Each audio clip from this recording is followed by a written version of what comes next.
About to whip us up a little steak here.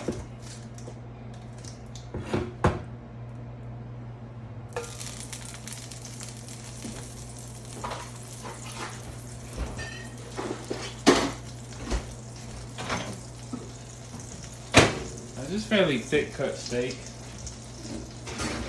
New York strip.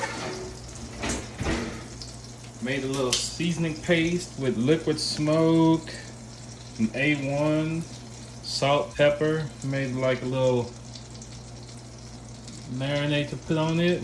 We're gonna drop it in.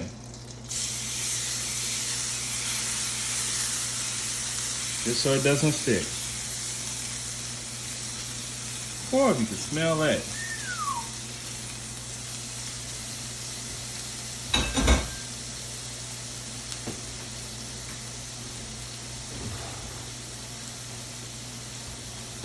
And the sweet potato that's been in the oven, big old potato, maybe an hour and 20 minutes. Have to keep bumping up the temperature, but now it's soft. We're gonna leave that oven open because we're gonna use reverse sear method because this steak is almost 2 inches thick. Gonna have to finish it in the oven. Let's put the potato to the side for now.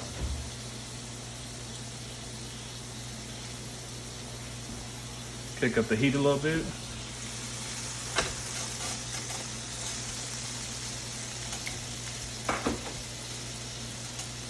Not counting, but it's been about maybe a minute and maybe it's been about 30 seconds since we dropped it in.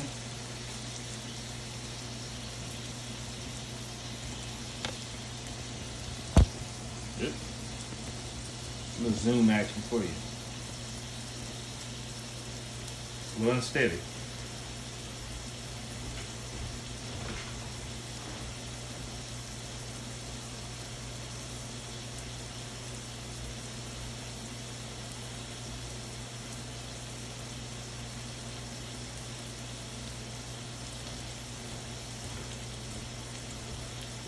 Temperature isn't too high. Have some garlic cut up over here. Gonna cut up some onions to go with the steak.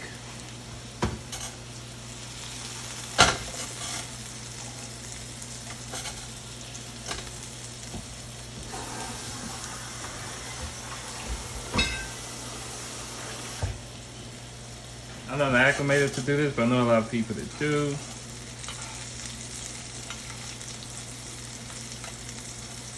I don't have a lot of butter in the pan.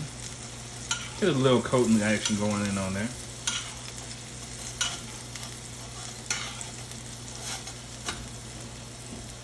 Just a little bit. Chop some onions real quick.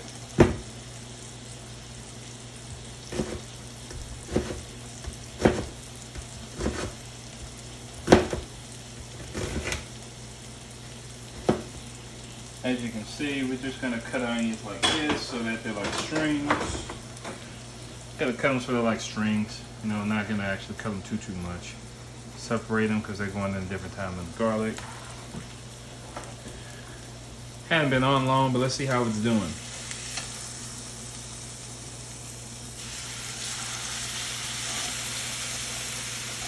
That's a thick steak.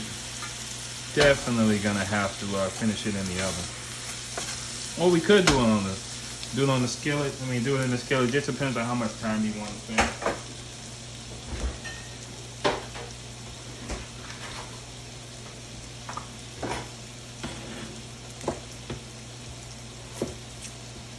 Add another tab of butter.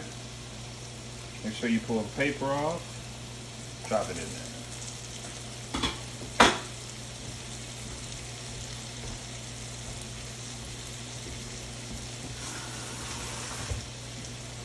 Now, I don't have any fresh thyme, but you know,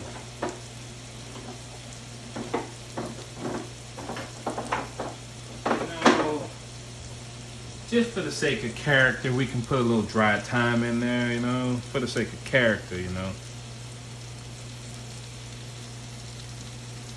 Put some thyme in there.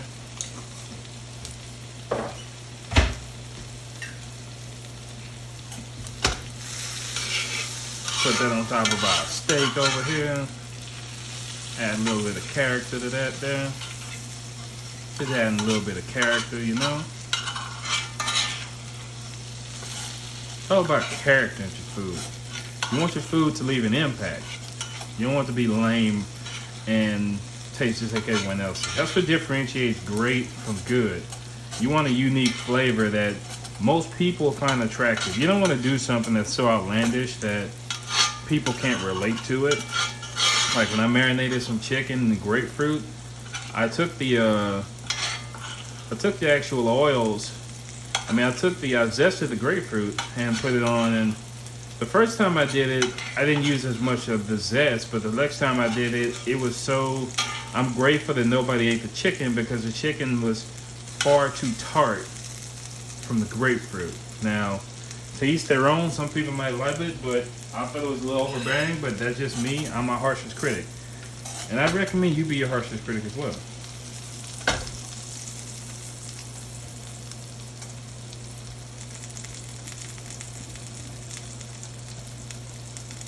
Steak rocking and rolling.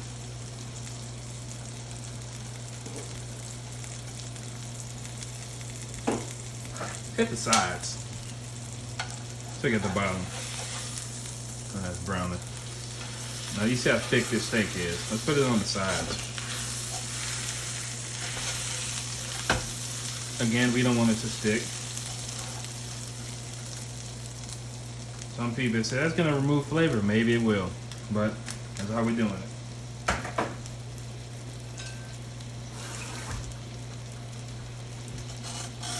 Put just a little bit of that on the sides right there. Just a little bit right there.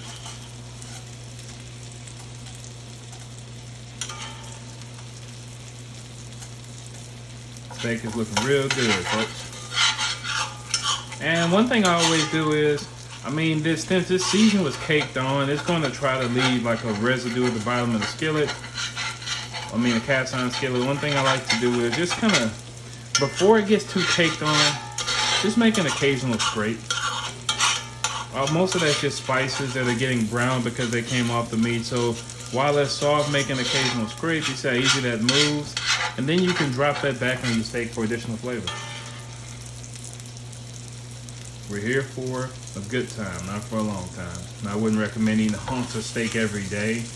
And to be frank, this is going to be a 2-day meal for me. But every once in a while, if you're into meat like that, treat yourself to a good cut of meat, good cut of steak.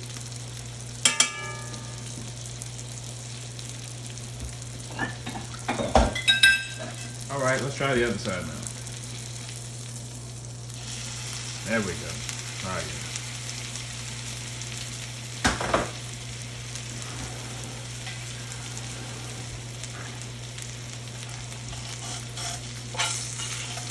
Add a little bit of love to that.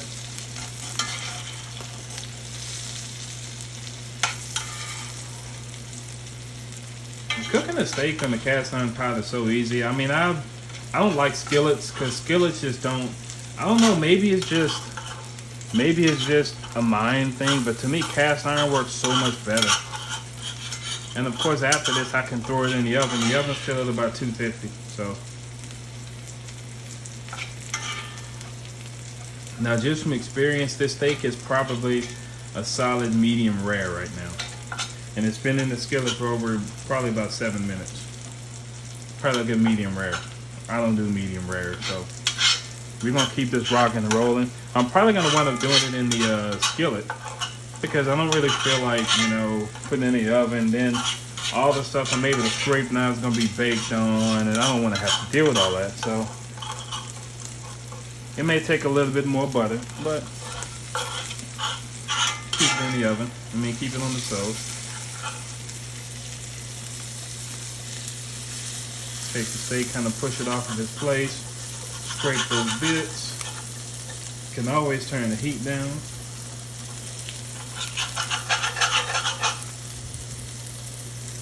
Turn your vent on. Probably gonna light an incense too so I can get this smell out of my place. Cooking good on that side.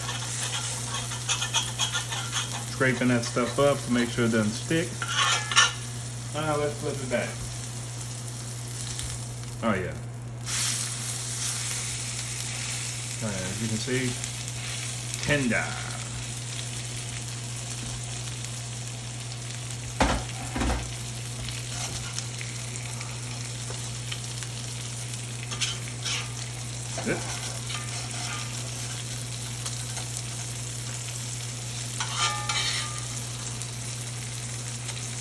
Just add a little bit more character when you drop that butter on there, you know. And as I said, I don't cook with butter that often. I haven't been cooking grits, and that's the primary thing I use for butter. So I have some butter sitting around with butter. Anytime I cook a steak, I tend to start out with an oil or shortening as the base. And you want to put maybe in this pot this size, you may want to put about, you'll put about maybe 3 or 4 tablespoons in a pot this size and kind of spread it around, and then you drop a tab or two of butter in, because you're trying to pan sear your steak. You're not trying to pan fry it. So you want enough on the bottom of the, now I might get my wooden spoon, my wooden stack, and I'll scrape this.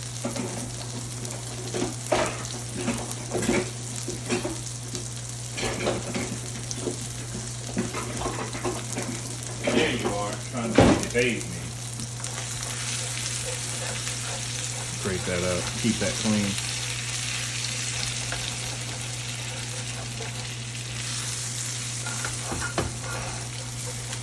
I also recommend using something. These handles can get hot. This is cast iron. So, you know, you want to keep things moved around. You want to be able to get a grip so your pan doesn't slide all over the place. And as we stand right now, this steak is approaching medium. Probably medium. Borderline medium well after I flip it. So at this point, flip it again. Oh yeah, look at that char. Pat it out. Now we can add our onions and our garlic. So take our onions, scrape them over there. Take our onions and put them over there.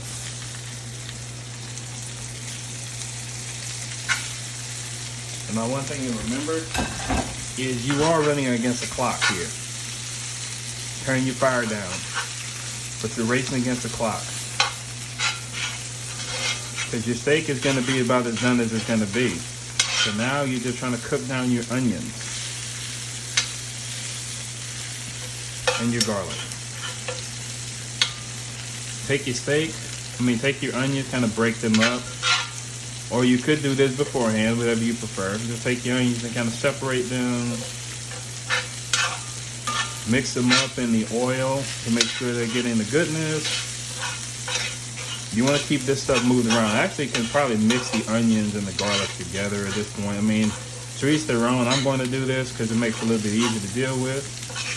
But now you're cooking onions and garlic and all the zest and the juice from the steak and all the remnants from that seasoning that was on the bottom of the pan. That's why I was saying, can you scrape your pan, get that stuff off. Keep it moving around so it doesn't burn and it doesn't stick.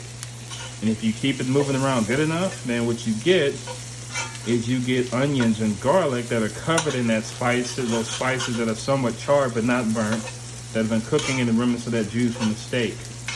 Now, as you can see, these onions look amazing. Good steak and onions meal, not too difficult. You can see my steak's probably a solid medium right now. Flip it again.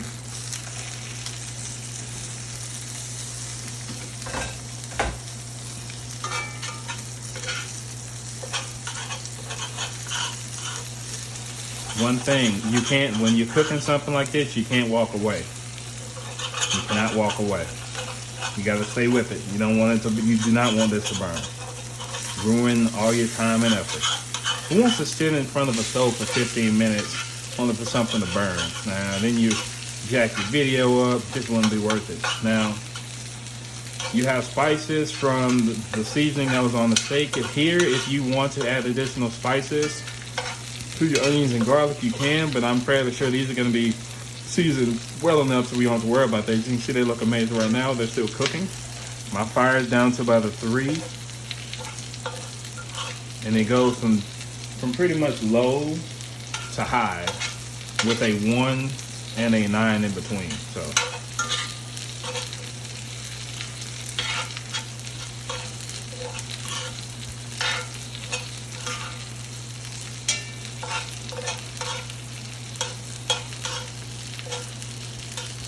all right, now we'll get back to you all when the cook is finished.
What's happening, everybody? And we are back. This is the result of our steak cook. You can see, doesn't look too bad. Looks pretty good there. As always.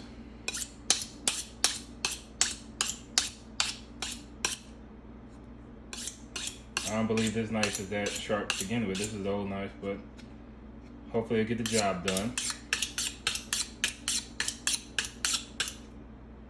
Yeah, there we go. Maybe to rinse off those filings, that's up to you. Just have to hit it with some water, napkin. But as you can see, this is our steak. I think that's right at about medium. Looking at the juices coming out, that's probably a good medium. Let's see.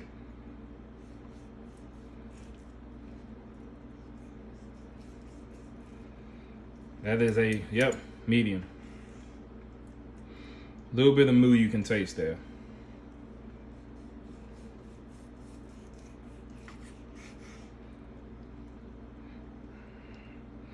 That is a good medium. I typically don't like medium, but that's the thing about cast iron cooking. What I would recommend for anybody, I'm probably gonna put that back in the oven, but what I would recommend for anyone is if you have a steak of this thickness, see, that's a perfect medium. I'm not much on medium myself. Some people love medium steaks. I prefer a good medium well, but most people can't cook a good medium well. But what I would recommend for cast iron skillets or cast iron cooking for steaks of this thickness, if you want to achieve medium and get a good sear on the outside, you can. But if you want medium well, you probably should utilize a reverse sear method. I likely should have cut into this steak, but I'm not gonna mind it too much. And what I'm about to do is I'm about to take my cast iron skillet, put it back in the oven. The oven's still preheating.